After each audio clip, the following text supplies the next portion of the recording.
Good morning, ladies. Today I'm sharing with you the cards that we are making for the August 2020 Card Express. The first card that we're going to start with is this lovely snowflake card. It uses the Snowflake Wishes bundle. We're not using any of the images in the stamps, but we are using some of the snowflake dies and also the designer series paper on this card. Love, love, love. And also the blue adhesive backed gems. So let's get started with this. Oh, looks like we're also using some of the ribbon. All right, so let's set that there. Now I started putting adhesive on here and my phone rang, so I had to stop the video and start over again. So I am going to put this really lovely embossed snowflakes here. We're going to put this on here. Glue that down. Set that there. Then I'm going to take the little die cuts here. Sorry about the little noises in the background. That's David taking the dog out. So I'm going to go ahead and put the adhesive here as well. If you have trouble getting started, I found a trick to use the silicone sheet to get you started again if the adhesive tears away a little bit.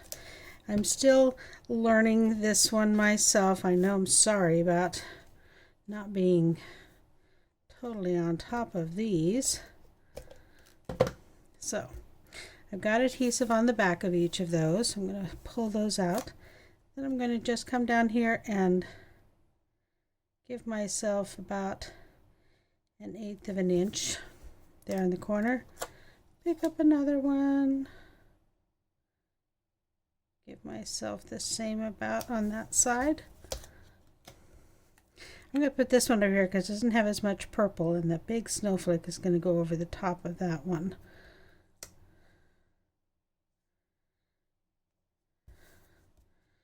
And then this one here.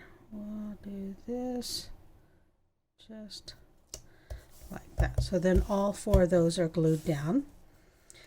Then I'm going to go onto the back side of my die cut snowflakes here and use some of the Tombow. Now when I do this one, I'm just going to put little bits around the inside here and then on these, only because this is big enough that it might snag and cause problems. And tear the snowflake off, and you don't want that, so I'm gonna a bit of fluff there. Go ahead and put this on there.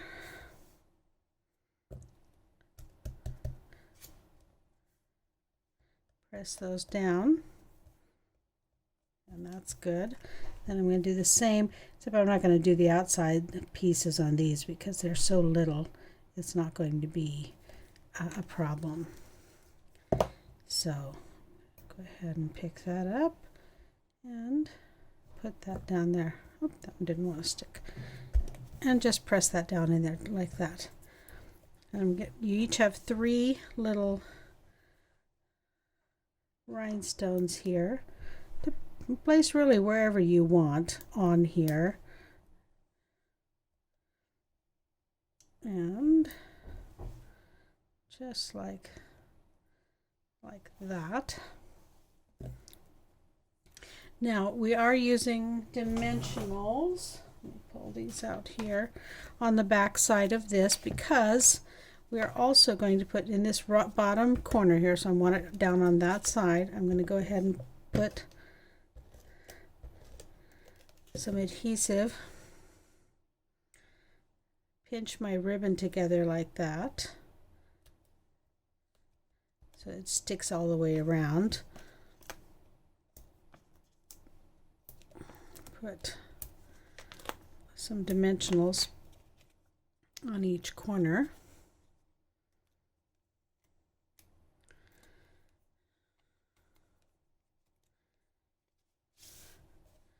Bring this back up here.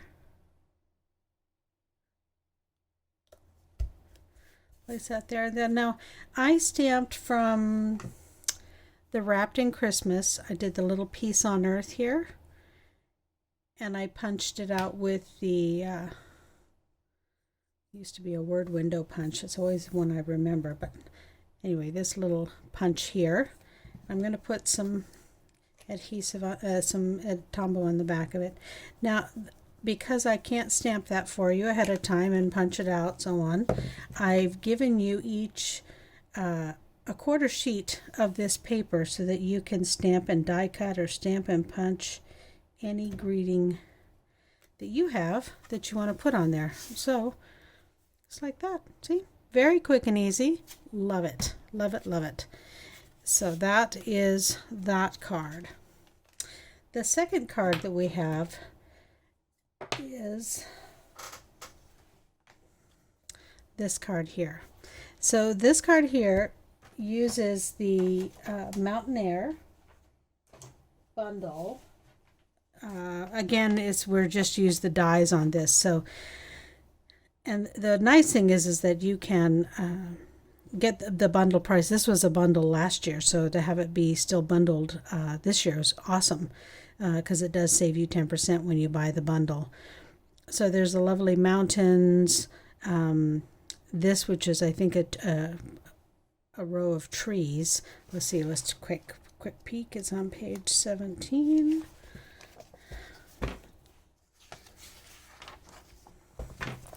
Yeah, so this one would die cut these guys out, but we're going to use it just as a background, a little filler for a ground cover below the trees on that card. So as you can see here. So what we're going to do is this watercoloring on here.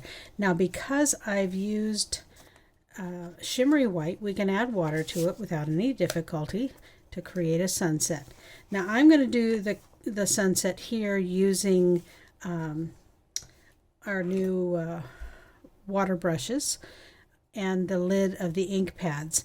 You can also sponge this on, but it's entirely up to you. Now, if you don't have these colors that I used here, you can figure out some sunset colors that you have, or do it all blue, or you can have it however you want. So the base came up with Flirty Flamingo, then Rich Razzleberry, and then the top is Misty Moonlight. So you can use re-inkers to add more ink to these. I might add a drop to the Rich Razzleberry because there's not a whole lot there. I'm not going to add much. It's only a little thin strip. So then I've filled my brush with water, and I'm going to start at the bottom, squeeze a little bit of water down into the ink on the lid. Pick this up. Let's see if I can. Then I'm just going to swoosh this across. This is one of the new sizes of brushes. Oh, I love it. Then I'm just going to go in here and add some more.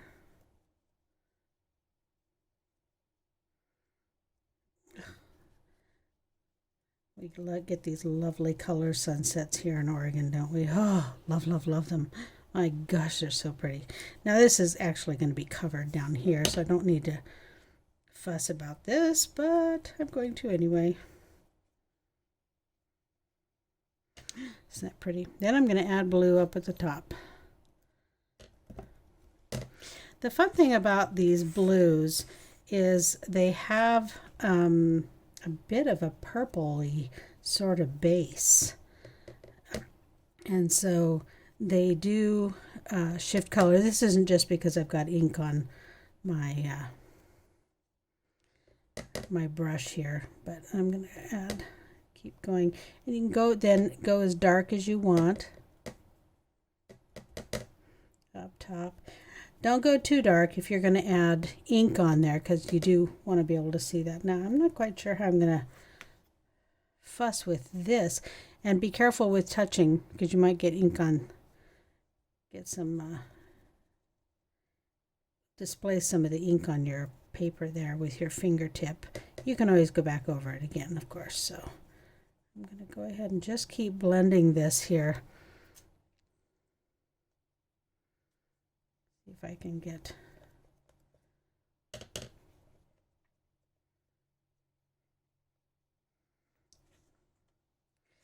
now. The thing about watercoloring that you need to know, if I just want this darker, I can keep adding color to this, and it's called going wet on wet. If you actually, wet on wet will just kind of fade it out and thin it out. If you want it to be dark, go darker, then you want to go wet on dry. So what I would need to do is to heat set this so it's completely dry, and then I can add color over the top of it again. So, but I'm not going to do, I'm going to go back, I think, probably, and let's see if I can pick up some more blue here. And it doesn't matter how wet this cardstock gets, because it's the, like I said, it's the shimmery white, and so it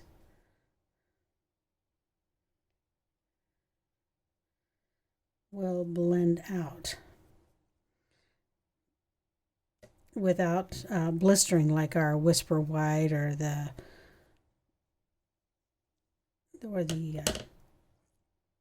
Fairy Vanilla Wood. Those colors you don't want to. Oh, this is getting pretty. I'm not sure about these lines, but I think they're okay.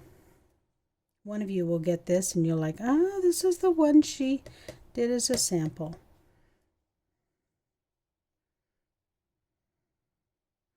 But those could be just, you know, wispy sort of clouds in the distance or whatever. So I am going to take a baby wipe because I've got a little bit more water in here than I want to close up on my ink pad. So probably just clean that up. I'll set that aside for now and do that later. This one is fine. And so is this one. So now this needs to dry or be heat set before I attach it to the base layer. So I'm going to dry this out here a little bit. Okay. So the next I'm going to set this aside. The next step is, because this has a, as you can see, this has a black base, but it's on a white card. And the way to do that is to just cut your layer there, basically the size of the card front, so a quarter sheet. And so this I can go ahead and adhere this, and this is tricky. You just have to remember that this is a full quarter sheet. So when you're layering it onto your card, you're not doing a, oh, you're trying to line it up with a quarter inch or an eighth of an inch or something. You want to go all the way to the edges. And it might not be exact, because the only way to have it be exact is to cut those two cardstocks at the exact same time. Ah! Okay, there we go. And then this is going to get layered right here over the top. And then I'll adhere this base piece here. Funny story, Zora was here helping me prep for class, and I had her die cut the mountain range. And then I went back and I was like, oh no, we didn't do the mountain range. We did this little hilly sort of thing. And then I'm going to use the Tombow adhesive and put these on here. And you can drop it down and then just trim off or you can do it, have them all the same. But you can see already, it's not gorgeous, gorgeous sunset. You just never know quite how it's going to turn out. And then of course when it's completely dry, I'll stamp the sentiment on there. And that comes from Tasteful Touches, which I love this set. It's got so many great images in it. So those are the cards for this month. I hope you guys have a great day and sign up again for Card Express next month. All right, you guys take care. Bye-bye.